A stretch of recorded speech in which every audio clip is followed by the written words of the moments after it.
For residential landlords, it's a business. For tenants, it's a home. And when tensions turn into disputes for either side, both turn to the Landlord and Tenant Board for resolution.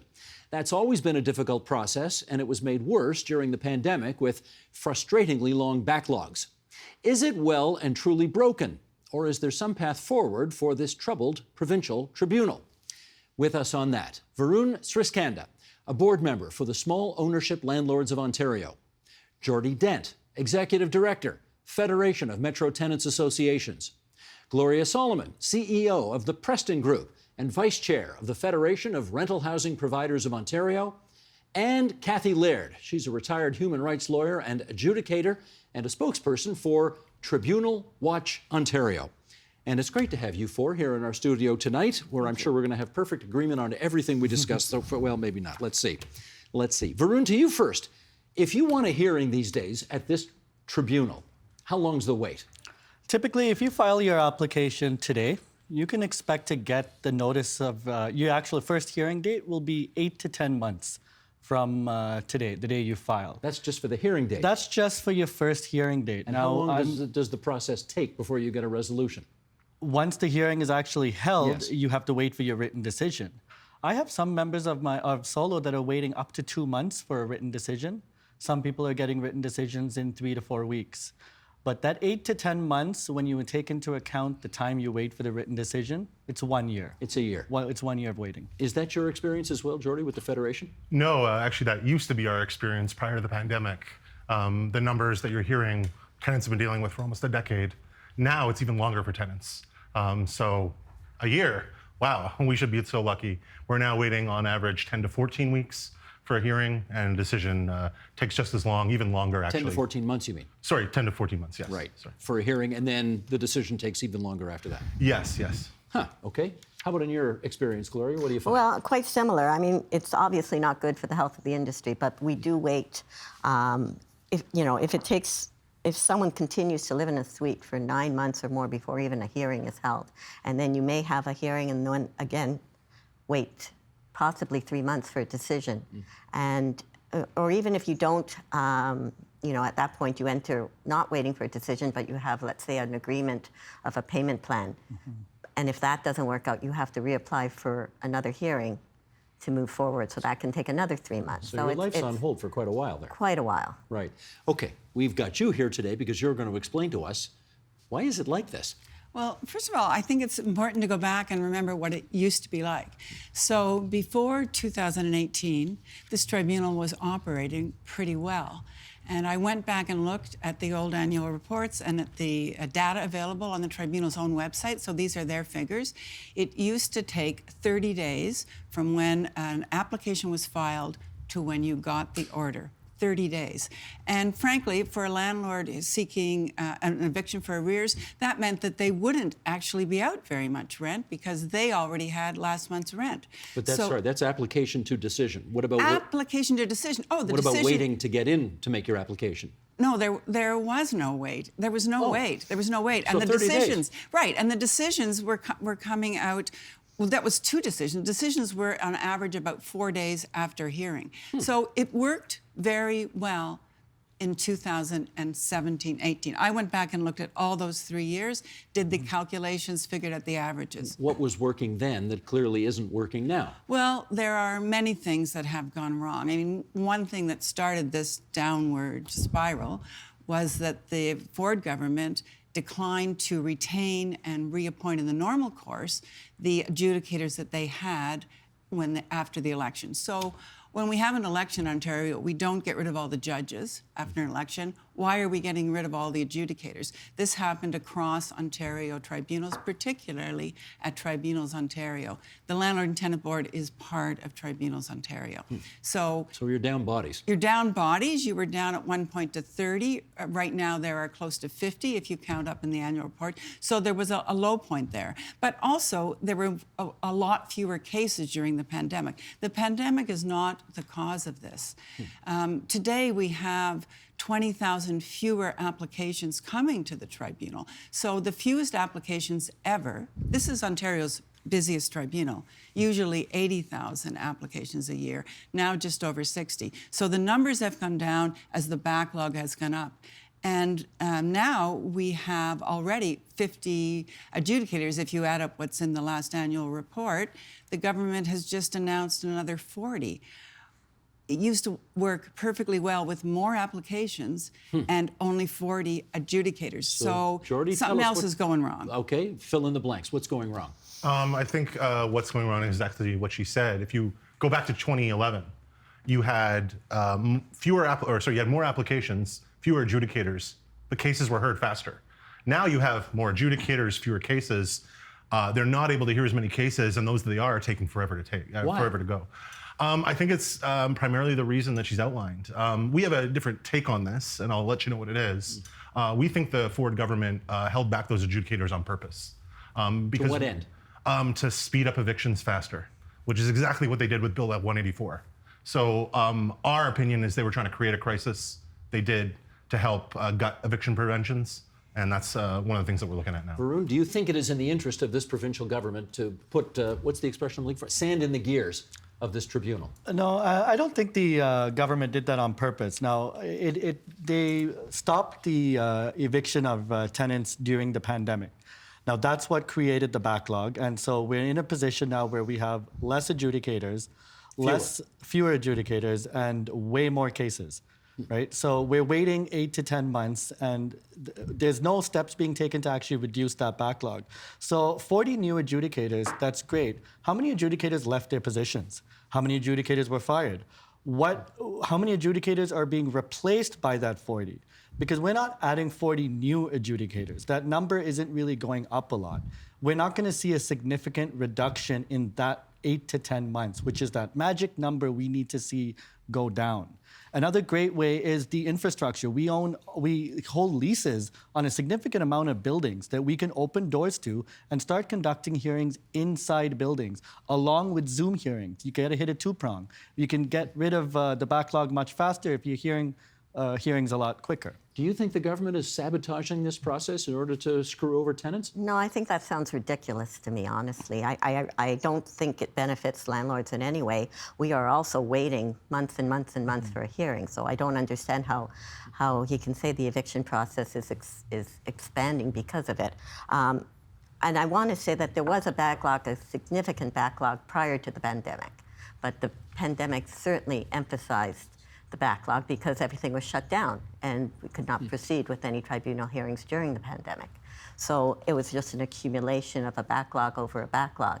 And now I don't think that there is any benefit to landlords or tenants unless, to have a backlog. I'm very, very heartened to hear that there are going to be more adjudicators being brought into the system. Let me go back to Geordie on this. You don't seem to have a seconder at the table here who believes that the government is intentionally sabotaging the system in order to make life harder for tenants. Well, I've got reality. Bill 184, again, they sped up the eviction process. They gutted tenant protections in that bill. And again, part of the reason they said it was because of the backlog of the LTB. Now, I think she just pointed out that backlog was created by the government. We all know this. They didn't hire those adjudicators. So again, I don't feel it's ridiculous. I feel the facts are already on the table. I just want to add that the backlog before this government was elected was only 13,000 cases, and it's now 33,000 cases. So it is a big expansion in the backlog. The applications fell to 48,000 from 80,000 during the pandemic. So, other tribunals were able to get their backlogs down during the pandemic because they used the, Zoom hearings and the Do they decrease. do that here? They did move to Zoom hearings, but it didn't result in the backlog going down. In fact, quite the opposite. So one of the things I want to throw on the table is the government introduced 2 changes, which I think are a big part of the problem. I don't know if the landlord representatives here will agree. The first is they got rid of all in-person hearings when the pandemic came in, and then they declined to allow in-person hearings ever again. So they say there are exceptions, but we only know of a couple of instances across Ontario where tenants with disabilities have been able to get an in-person hearing. So everything's online now? Everything's online. And it used to be that there were regional in-person hearings. So there were local adjudicators, there was local clinic lawyers there to help people. Let me just get confirmation of that. Is that your understanding of things as well? Yes, and unfortunately that needs to change. We need to open up these doors and start having hearings in person as well as Zoom hearings. Exactly. Why would in-person speed things up from the way online happens? Well, we need to hear the cases at double the speed that we're currently hearing the cases, because we're never going to reduce the backlog if we keep hearing the same amount of cases. So if we double the workload on the adjudicators by opening up the hearing rooms and allowing in-person hearings, and at the same time you have another set of adjudicators at home working on Zoom hearings, you're speeding up the backlog now. Gloria, what do you think of the online? I agree with that suggestion. I don't have a problem with the online. I think it's a modernization of the system. I think it helps both landlords and tenants avoid the necessary travel to go to a tribunal and show up. And most people, I would argue, have a computer at home or access to a computer that they can do this. You need both online and in person? I think that would help for the backlog. I think that's an option that should be maintained. Okay, Kathy, pick it up if you Yeah, other tribunals have done that. The Social Security Tribunal federally, the Workers' Compensation Tribunal here, they allow people the choice of in-person or online. Of course, for some people it will be more convenient, but this is a high-volume tribunal. There are 30 to 40 matters in a hearing block. People are trying to phone in to connect. The stats are that a lot of people who are low-income people, rural households, don't have internet access or don't have good internet access. So they struggle to connect to their hearings. More than half the tenants are coming on to their hearings by phone, whereas the landlord and the adjudicator are on a video hearing. So you're at a disadvantage, and the stakes are so high. This model just doesn't work. And I agree completely. It should become optional. It should always be optional. It is a modernization, but it isn't working well. And I think that's why we can't get through this backlog. Okay, Sheldon, you want to put this graphic up, top of page 2 here? And for those who are listening on podcast, I'm going to describe this mountain that we're about to look at here. This is the wait times for the most common landlord and tenant cases. And they're broken up into 4 things. This is landlord cases where evictions are due to a failure to pay the rent. And then that's the blue line at the bottom. Then you've got landlord cases, evictions for other reasons. You've got tenants cases for rights violations. And you've got tenants cases for lapsed maintenance. And things kind of go, we start the clock here in 16, and things kind of go along tickety-boo. It's a fairly flat line until you get just before the pandemic. And then suddenly the numbers start to go up and it's like bumping into a mountain. And the tenant cases really go through the roof, and the landlord cases that are being brought go up, significantly, but then start to level out and come down. So tenant cases really seem to be a problem post-pandemic here. And I guess, Geordie, why don't we start by having you weigh in on that? Why is the wait so much longer for tenants than it is for landlords? Because the Landlord and Tenant Board is a landlord-friendly institution. 91% of all applications to the Landlord and Tenant Board are made by landlords. And if you see the graph, you'll note that Sheldon, let's bring it up again, Sheldon. Tenant applications have always been longer for the entire history. Even though they make up the fewest number of applications, even though tenants make up way more of a population than landlords do. Again, the Landlord and Tenant Board has always been geared to landlords, unfortunately. And it's always, now, even when the Liberals and NDP were in power? Even when the Liberals and NDP were in power, absolutely. Again, it's been a landlord institution. The applications tell the whole story, right? If it was 50-50, we'd have a balanced system. 90% landlords, wait times that are just ridiculous for tenants, now going into a year, totally separating from landlords. They're second class in this kind of scenario. It just, Gloria, I know you want in there, but just for the record here, the landlords are waiting, looks like 25 days at the beginning of this chart.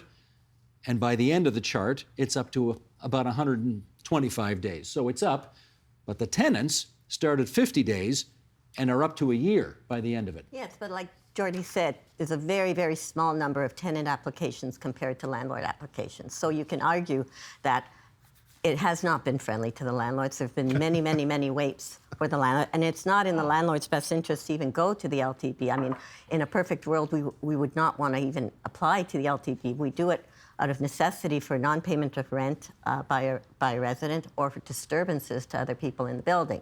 So they're all valid reasons to going to the tenancy board for resolution. The tenant cases are much smaller and fewer and far between. Do you think, Varun, do you think the fix is in at this tribunal in favor of landlords, as Geordie suggests? No, the board favors tenants. If the board favored landlords, we would be able to recover rent money. If I made an application and I said my tenant hasn't paid rent in 3 months, the board would have some option. For example, the tenant should pay the rent into trust to the board. And then we could say that it's a balanced system. But the board favors the tenants by allowing them to go 1 year without payment of rent. And then when you get to the board and you get to the hearing and you outline to the adjudicators the level of fraud and deceit that took place to secure the housing, such as forged credit scores, forged identity documents, forged pay stubs, forged job letters. How much of that goes on? A lot of that goes on. There's a lot of that. Many L1 applications are due to professional tenants who are using forged identity documents L1, in order just to secure a little housing. jargon there. Yes. L1 or landlord cases, evictions due to lack of rent Non-payment paid. of rent, yes. Yeah. Those are professional tenants. They use identity documents to get in the house and then use Landlord Tenant Board backlogs to their advantage. All right, I got to let Geordie respond. Yeah, I think estimates are saying about 30,000 to 50,000 landlords in Ontario every year are committing eviction fraud. Again, the cases do not reflect that at all at the Landlord and Tenant Board. I believe FRPO has done a couple of studies on how much tenants pay their rent overall. And I believe the figure in both times is about 98.6% of rent is collected by landlords. I could not get any tenant to have 98.6% of their rights given to them by a landlord. Landlords repeatedly do not do maintenance. They repeatedly harass their tenants. These are cases that should be at the Landlord and Tenant Board, but they're not because well, let me it's ask you about so that. difficult. Hang on. Okay, I want to ask you about that. Yeah. About 85% of the cases before this tribunal are brought by landlords. Yes. Why? Why are tenants not bringing more cases if Because you it's have more not grievances? it's not accessible to them. They have to take a day off work, which most of them can't do. Most of them are not legally trained. They don't have lawyers, assets, lobby groups supporting them. They've got. Well, you're a lobby group supporting them. We're not a lobby group. We're a very small tenants' rights agency that gets like a pittance compared to, I think, a single member of FRPO. We are operating a shoestring budget trying to help people against a very well-organized, powerful, and moneyed force, which is landlords. And again, we're doing our best. But again, it's really stacked against tenants. Kathy, you want in? Yeah, there's always bad landlords, there's always bad tenants. They're both out there, they're not the majority. Most landlords are trying to provide decent housing, especially small landlords. And most tenants just want to live somewhere. If they have a leaky roof, they have busy lives, right? They don't necessarily want to run off and get it fixed. It's the board, the Landlord and Tenant Board, and this government and the leadership at Tribunals Ontario that is letting both sides down. I mean, the situation that Varun mentioned about waiting a year for rent, that's only because the tribunal has not managed to bring that hearing forward. If they brought it forward within 25 days at the beginning of your graph, then the tenant would either pay up or be out, and the landlord would be coasting on their last month's rent.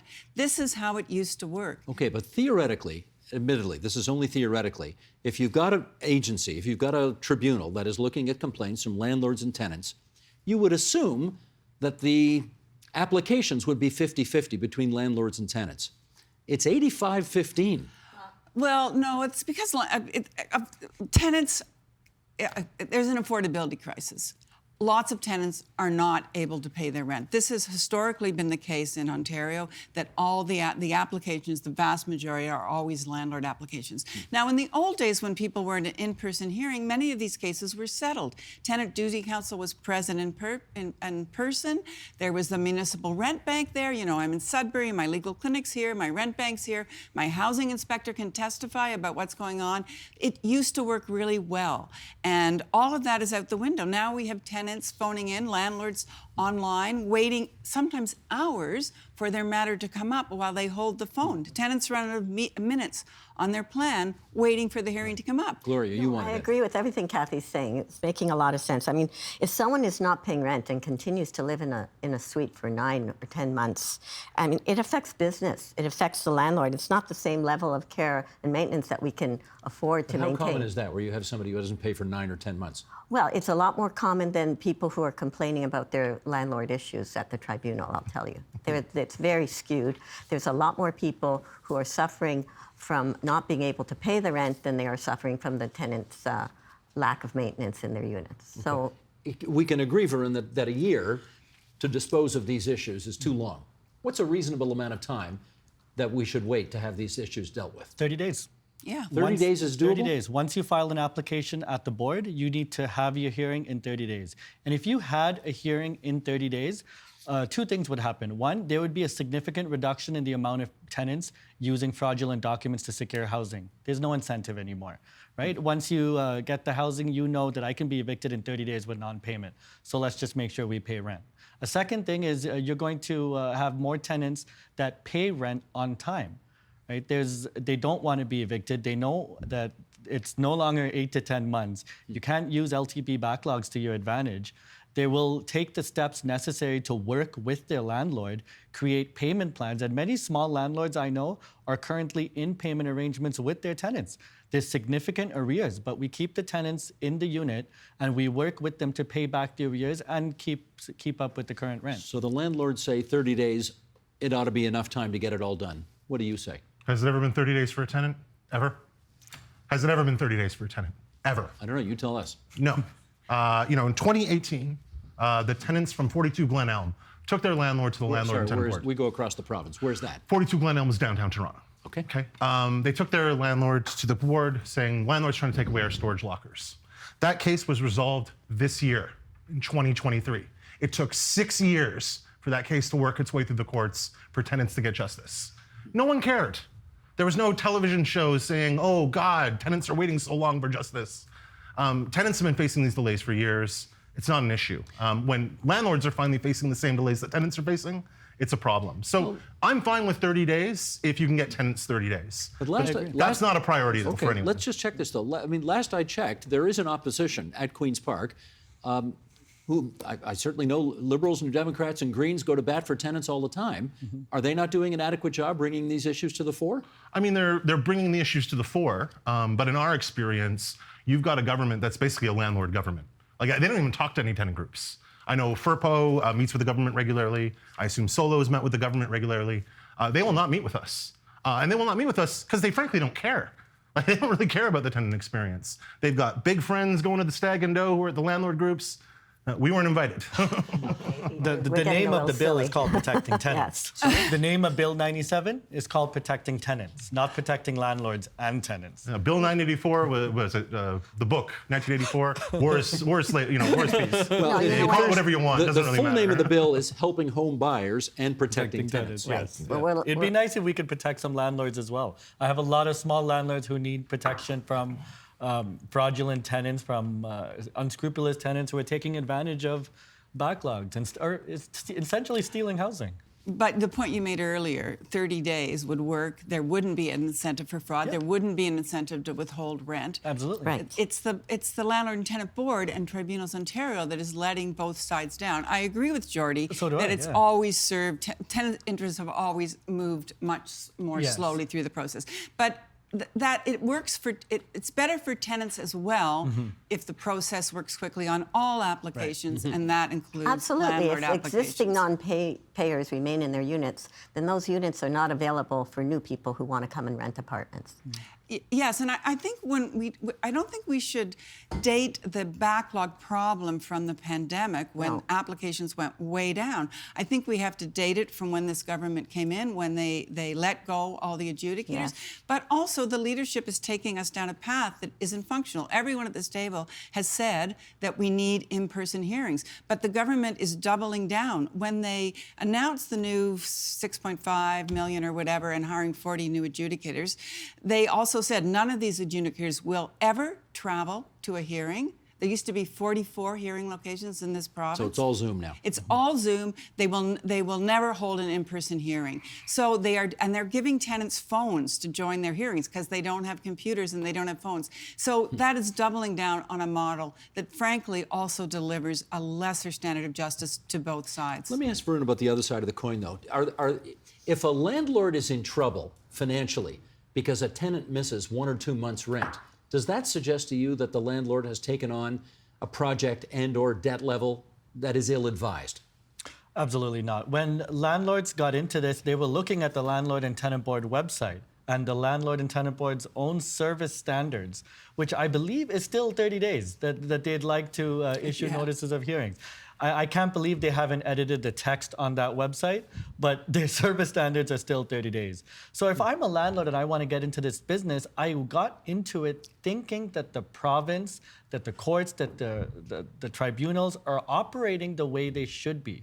We don't need a system that favors tenants, and we don't need a system that favors landlords. We need a level playing field, and we don't even have that at the moment. All right, let me ask Geordie the other side of that coin, which is, I know there has been a tendency to be able to portray all landlords as these big, evil, greedy, multinational, huge companies, when the fact is a lot of them are just mom and pop operations, a couple units on the side. Maybe they're immigrants. Maybe this is their first attempt to try to run a business or something like that. Do you have any sympathy for that scenario? Sure. I know a lot of investors that suffer from investment risk. It happens, right? You invest in something, it goes down. You don't make the money you thought you were going to make. I understand for a lot of people this is their life savings. It's a business for them. But at the end of the day, I don't know too many landlords. I've certainly never encountered one in the news that has totally lost their property from a rental scenario snafu. But I meet every day, people like tents filled in the parks in the city of Toronto. All right, that's the constituency I represent. And that constituency has been absolutely hammered at a time when landlord profit margins have never been higher. So again, I want to see balance. I want to see a balanced situation, but it's not balanced right now at all. Do you have any sympathy for tenants who find themselves, through no fault of their own, unable to pay their rents? Maybe they Absolutely. get fired. Well, during the pandemic, Kathy said the number of cases went down. That's because landlords, on the whole, did not proceed to apply to the tribunal because of the pandemic. We were encouraged by our association and just being good industry leaders to work with our residents, come up with payment plans. Well, the government told you couldn't. That was part of it too, right? Right. So that's why there was no. But we also went into payment plans and structured our outstanding debt so that people can, once they get back on their feet, they can clear their balances. Our intention was not to go to the Landlord and Tenant Board to proclaim it because we need our cash. Rent payments is the revenue that allows a building to operate. Yeah. And as they get stalled or as they're not collected, I don't know where Geordie's getting the idea that landlords are making record profit margins. That's fallacy. It's not true at all. All right, we've got several minutes left here. Let's look at, you've both laid out, both sides have laid out the arguments as to what the difficulties are. What can we fix here? What's an easy fix? Where's the low-hanging fruit that we can fix here? Well, I think the first thing is that we have a problem with the government and with Tribunals Ontario, that the Landlord Tenant Board is under, realizing there's a problem. So in the last annual report, the head of Tribunals Ontario said that its tribunals, including the Landlord and Tenant Board, was well on the way to being recognized as one of the best tribunals in North America. And he also said we put access to justice at the center of everything we do. Are either of those things true? They are. Everyone on this panel agrees. None of that is happening. So we have a disconnect. And I guess the government is buying that line and believes the tribunal is working and that this new method will click into place. But that's not the experience. The backlog goes up. Fewer people are using the tribunal, 20,000 fewer cases last year. That's because the tribunal has no credibility. I think the first stage, well, we know what the answer is. We actually have to go back to some of the features of the former system, which everyone here agrees was working. 30 days, 28 days to get from filing. Now, I take your point that we need improvements on the tenant side as well, but the process worked a lot better. So we need to go back to some of those things, in-person hearings, regional hearings, so that Tenant Duty Council can help people, so that rent banks are available, so rent gets paid. It's not rocket science. The government shut down the stakeholder advisory committees at every tribunal. So the Landlord and Tenant Board used to have experts from the tenant side and the landlord side doing real consultation. When I was at the Tenant Duty Council program many years ago, when we introduced it, we sat down with the tribunal and devised the forms together, because it's in the landlord's interest also that tenants know where they can get help, so they know if their rights are not going to take them where they want to go or what their rights are. So that was shut down. We need to open up that again. A recognition of the problem, reverting to some of the features that are tried and true, and opening the doors to real consultation. All right, Geordie, keeping in mind, I'd like to hear recommendations from you, but keeping in mind, we got to have win-wins here, right? Can't just be good for tenants, can't just be good for landlords. We need win-win. For example. I think bringing back regional centers would be great, and So counter service, 100%. In-person counter service is absolutely critical. I have talked to so many seniors in their 70s and 80s facing an eviction hearing, just having no idea what to do. No idea how to present evidence on a phone, no idea how to use a computer in Zoom.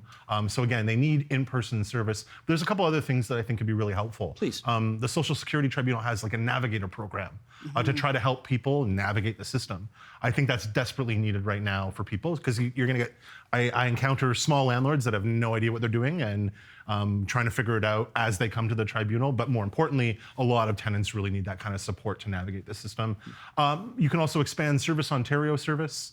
They've had like a lot of applications there. Again, I think that's been successful, and another thing that they could look at improving the system. Okay, Varun, what would you like to see change? One of the first things I'd like is if we started separating small landlords from the corporate landlords.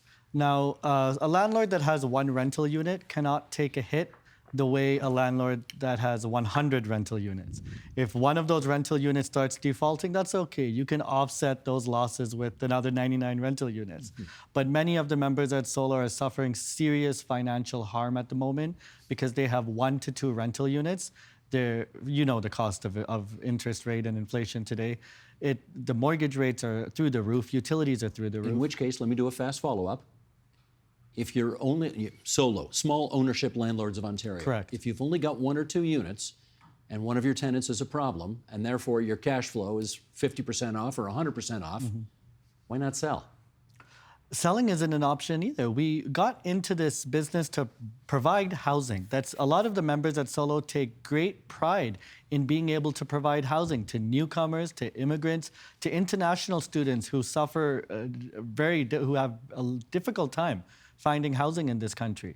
We take great pride in being able to rent to them. We don't want to be out of the business. We want to be in it. We want to buy more rental units, but we need a system that at least gives us the ability to evict problematic tenants. Okay, Gloria, how about you? What change would you like to see?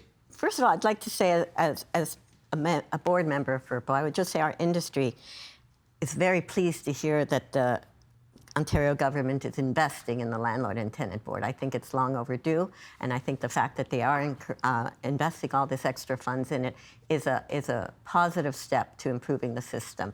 I think the plan to hire more members and adjudicate cases is a benefit, and I think the online access is modernization of a system that can help access for everybody. And although it would be necessary to maintain tribunals in some centers for people who are unable to access online, but I think That'll cost more money.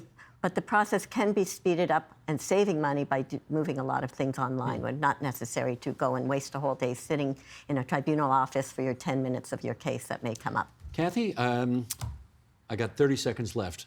It took years to get into the soup. How long is it going to take to get out of the soup? Well, I think the answers are pretty easy to implement, and that the government, the tribunal itself could move quickly. It could move quickly to make in-person and regional hearings an option, something that is available for people who don't have internet.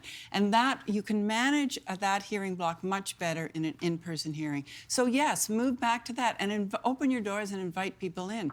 We had a fair amount of agreement around this table on some Indeed, we got issues. consensus on that. That was Yes, good. Exactly. So That's what we do here, Kathy. We bring people together. And with that, I want to thank all four of you for coming into TVO tonight. Kathy Laird, the aforementioned, Tribunal Watch Ontario, Geordie Dent from the Federation of Metro Tenants Associations, Gloria Salomon, CEO of the Preston Group, Vice Chair of the Federation of Rental Housing Providers of Ontario, and Varun Sriskanda, Solo Small Ownership Landlords of Ontario. Thanks all for coming into Thank you. TVO. We appreciate your time. Thank you. The Agenda with Steve Paikin is made possible through generous philanthropic contributions from viewers like you. Thank you for supporting TVO's journalism.